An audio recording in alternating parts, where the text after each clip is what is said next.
Identifikasi permasalahan pendidikan, di mana keluasan mengidentifikasi permasalahan pendidikan ini dibagi menjadi 6 bagian. Yang pertama yaitu keterbatasan jumlah guru terampil. Pada umumnya, guru-guru terampil dan berkualitas tersebar di kawasan kota maupun daerah, dan notabene-nya mudah diakses, sedangkan daerah-daerah terpinggir dan terpencil sulit sekali mendapatkan guru. Memang ada banyak faktor hal yang terjadi dari banyaknya alasan. Salah satu alasannya yaitu minat dari guru itu sendiri. Lebih banyak guru yang memilih lokasi yang mudah diakses, baik itu dari segi transformasi maupun segi kebutuhan pokoknya. Yang kedua yaitu sarana dan prasarana tidak memadai. Artinya, tidak dapat dipungkiri bahwasanya dari segi sarana dan prasarana memang kurang memadai, terutama sekolah-sekolah yang ada di pedesaan, pinggiran, dan sekolah yang ada di pelosok. Hal ini menjadi masalah yang klasik. Hal ini menjadi masalah yang klasik dan sudah tidak asing lagi. Namun seburuk-buruknya sarana dan prasarana yang ada di pinggiran kota maupun desa, masih ada masalah pendidikan di Indonesia yang jauh lebih besar dan lebih parah. Sebagaimana yang kita ketahui bahwasanya Indonesia adalah negara yang terdiri dari banyak pulau, yang memiliki banyak sekali pulau. Banyak generasi penerus yang tinggal di kepulauan mereka tidak hanya terbatas pada sarana dan prasarana saja, tetapi terbatas dari banyak hal. Misal harus melintasi pulau seberang setiap hari agar bisa masuk sekolah, hidup dengan keterbatasan koleksi buku karena tidak terakses dan tidak terjamak. Adapun masalah pendidikan yang ketiga yaitu minimnya bahan pembelajaran. Tidak dapat dipungkiri masalah pendidikan di Indonesia terbentur pada keterbatasan bahan ajar. Kurangnya keterbatasan bahan ajar menurut saya hal-hal yang wajar. Karena memang kurangnya kesadaran akan literasi di Indonesia berada pada urutan terakhir. Nah, adapun dari perspektif lain menurut saya bukan hanya karena kurangnya bahan pembelajaran, melainkan karena kurangnya inisiatif untuk mencari modul pembelajaran. 5. Mutu pendidikan yang rendah. Nah, salah satu masalah pendidikan di Indonesia juga terletak pada mutu pendidikan yang rendah, di mana salah satu penyebab rendahnya mutu pendidikan bisa disebabkan oleh perspektif masyarakat secara umum. Di mana mereka beranggapan bahwa menuntut ilmu bukan sebagai kewajiban atau kesadaran diri yang merupakan bentuk kewajiban terhadap diri sendiri. Yap, saya menyebut belajar sebagai kewajiban setiap masing-masing individu. Hal ini bertujuan sebagai bekal hidup dan bekal untuk bertahan hidup di masa yang akan datang. Sayangnya, belajar sebagai kewajiban kini bergeser mencari pangkat, gengsi, dan mendapatkan gelar. Nah, disinilah awal mula mutu pendidikan menjadi lemah. Nah, kok bisa? Pertanyaannya, kok bisa? Karena tujuan yang dicapai menjadi berambigu. Banyak yang berbondong-bondong mengejar statistik atau pengakuan, tidak mengejar esensi dari pembelajaran itu sendiri. Analogi versi saya, kita fokus mencari wadah ember yang bagus, namun lupa fokus untuk mengisi ember tersebut. Mutu pendidikan bisa tinggi jika fokusnya terletak pada isi ember, bukan pada bentuk ember. Bukankah begitu?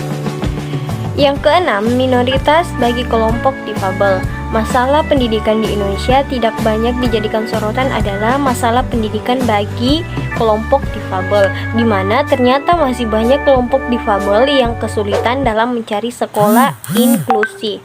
Itu berarti masih sedikit sekolah-sekolah inklusi bagi mereka.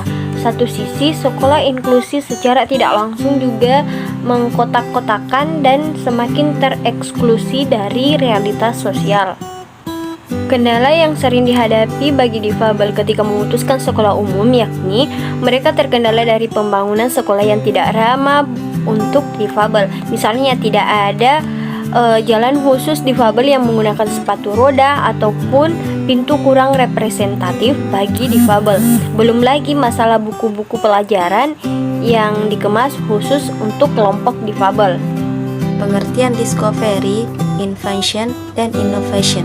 Discovery adalah suatu penemuan sesuatu yang suatu atau hal yang ditemukan itu sudah ada, tapi belum diketahui orang. Misalnya penemuan benua Amerika. Sebenarnya benua Amerika itu sudah lama ada, tapi baru ditemukan oleh Columbus pada tahun 1492.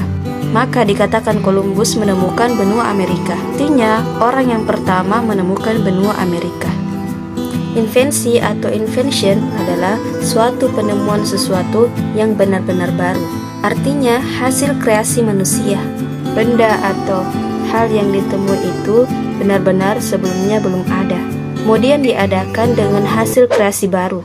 Misalnya, penemuan teori belajar, teori pendidikan, teknik pembuatan barang dari plastik, mode pakaian, dan sebagainya. Tentu saja, munculnya ide atau kreativitas berdasarkan hasil pengamatan, pengalaman dari hal-hal yang sudah ada. Tetapi, wujud yang ditemukannya benar-benar baru.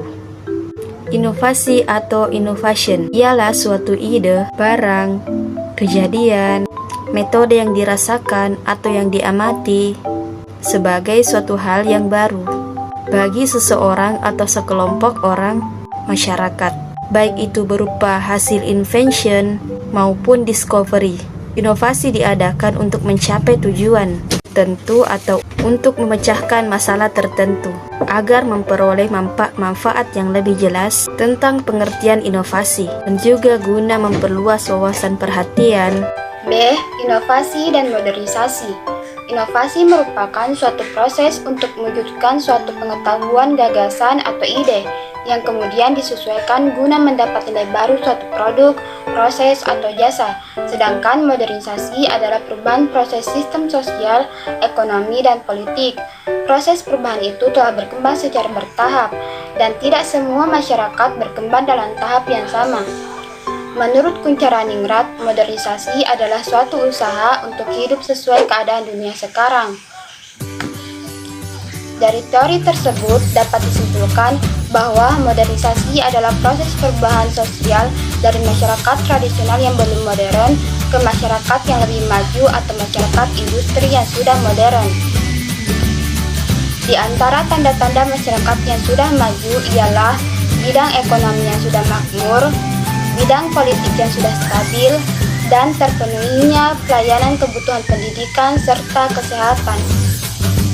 Perbedaan rumusan definisi modernisasi antara para ahli tersebut hanya perbedaan penekanan. Ada yang menekankan pada perubahan sosial secara menyeluruh seperti yang dikemukakan oleh Moore, Blake, dan Choda.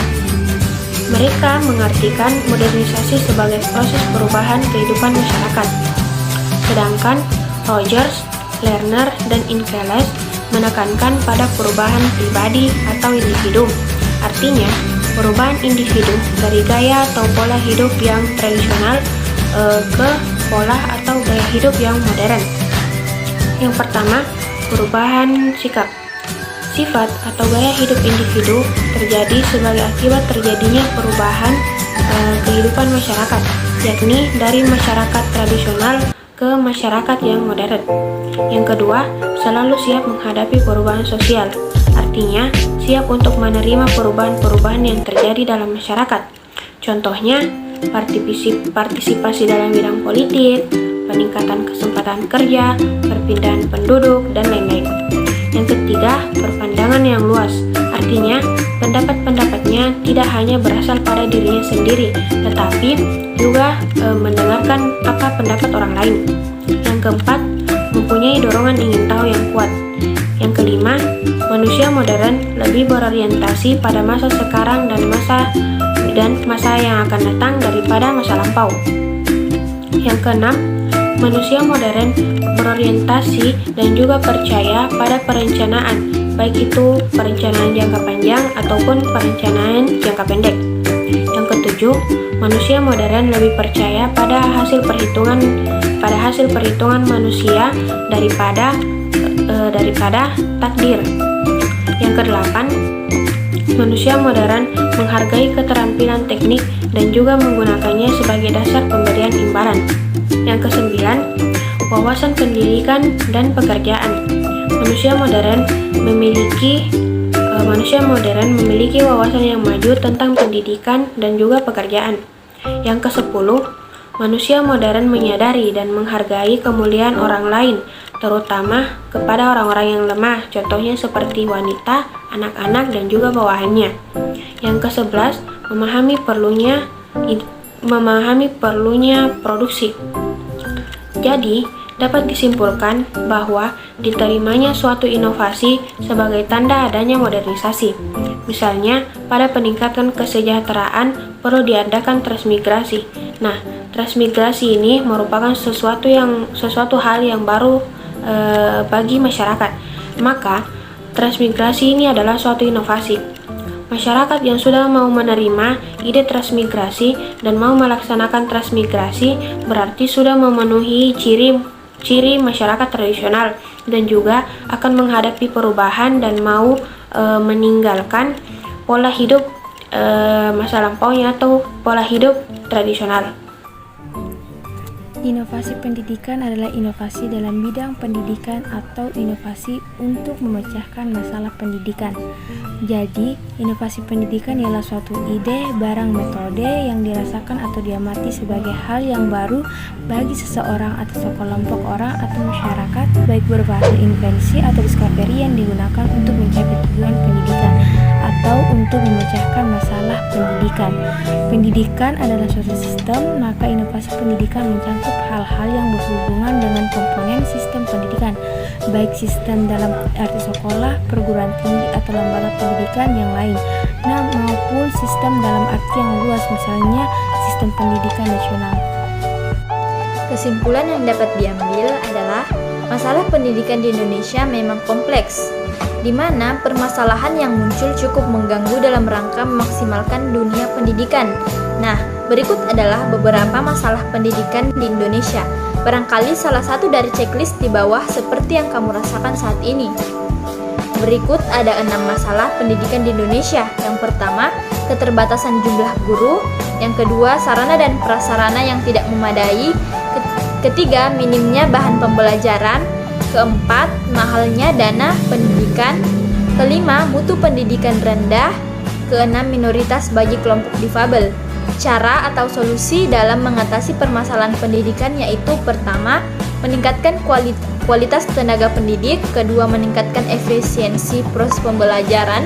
Dan yang terakhir yaitu menambah penyediaan dana pendidikan.